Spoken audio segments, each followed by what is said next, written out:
Flamme jumelle, et si ce poids que tu ressens n'était pas le tien? Hello, hello, chère féminine, et si ce poids que tu ressens n'était pas le tien?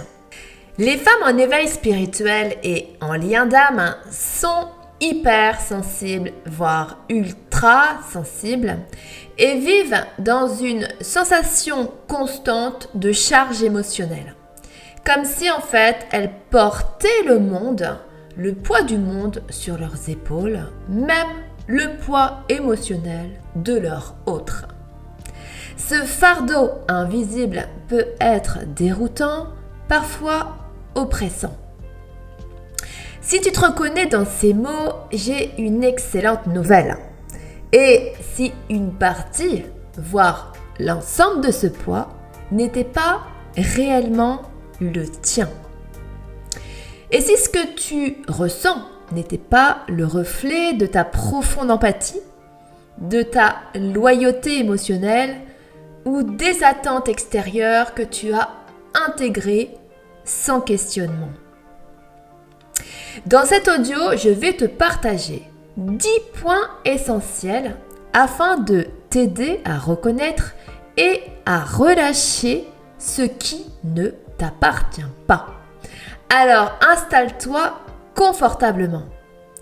Avant, si tu me découvres aujourd'hui, je me présente. Je m'appelle Manuela et je suis thérapeute quantique spécialisée en libération des émotions bloquées pour les femmes en éveil spirituel et en lien d'âme. Ensemble, on peut tout libérer des traumatismes les plus profonds. J'ai créé tout spécialement pour toi un e-book sur les blocages émotionnels pour que tu arrives à identifier tes blocages, à les reconnaître, à voir ce qu'ils provoquent dans ta réalité 3D et que tu arrêtes enfin à te juger, à te culpabiliser parce que tu vas acquérir une clarté mentale. Alors cet e-book, il est gratuit, il est au format PDF. Je l'ai créé avec le cœur et le lien est disponible en dessous de cet audio. Tu as juste à suivre les instructions pour le récupérer.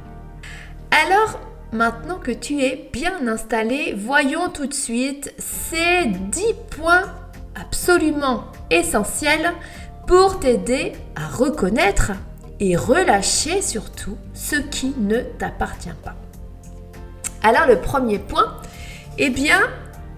c'est l'empathie qui est comme une antenne émotionnelle.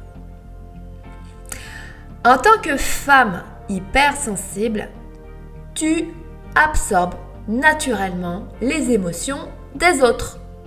Eh oui, tu ressens instantanément les ambiances, les humeurs, les tensions, au point de croire que ces états sont les tiens. Le deuxième point, tes héritages familiaux et culturels. Depuis l'enfance, tu portes des injonctions.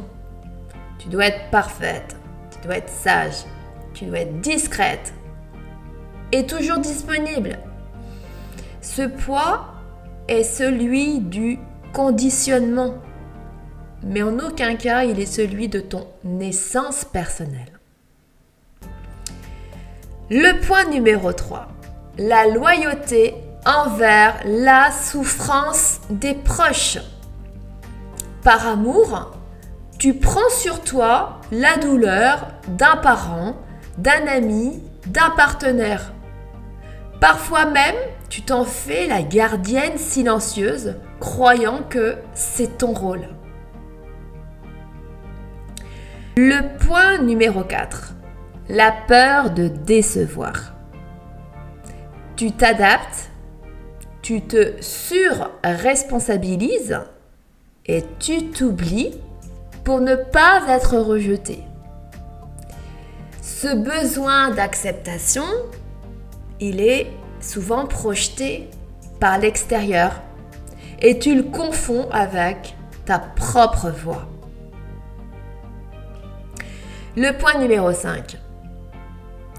Tu confonds la compassion et le sacrifice.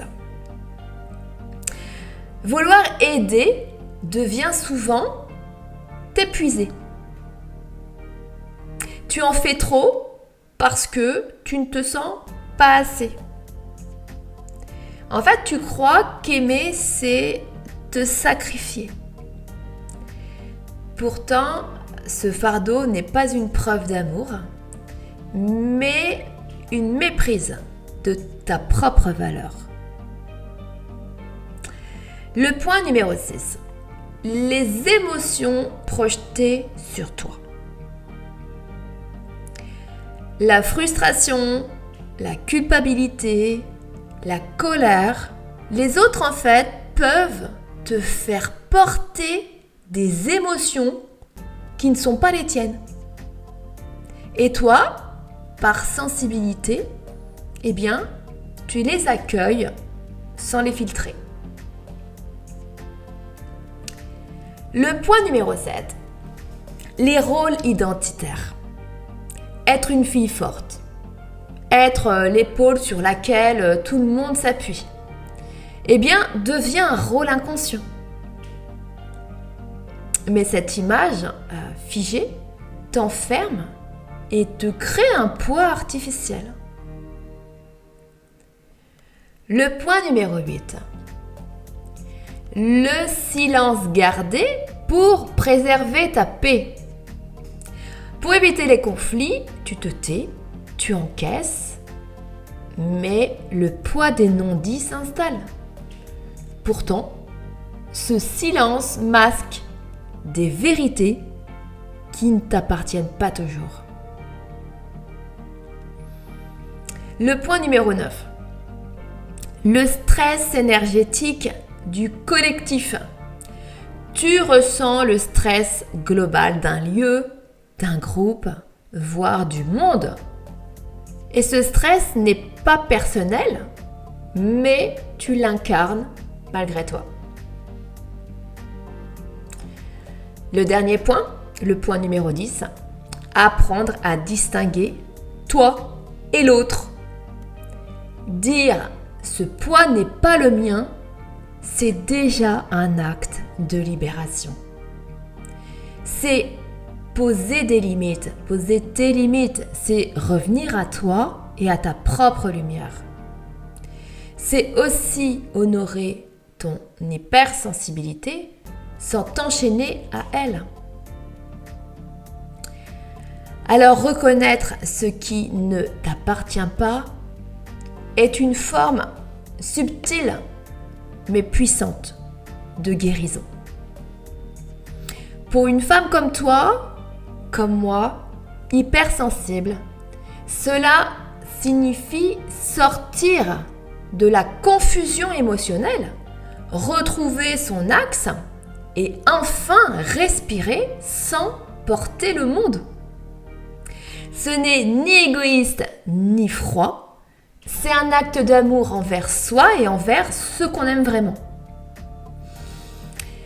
Si cet audio t'a apporté de la valeur, pense à le liker et à le partager à une autre femme qui aurait besoin d'entendre ces mots. Et n'oublie pas de récupérer ton e-book gratuit, le lien est en barre de description, pour ne plus jamais laisser tes blocages émotionnels guider ta vie. Je t'envoie plein d'amour et je te dis à très vite.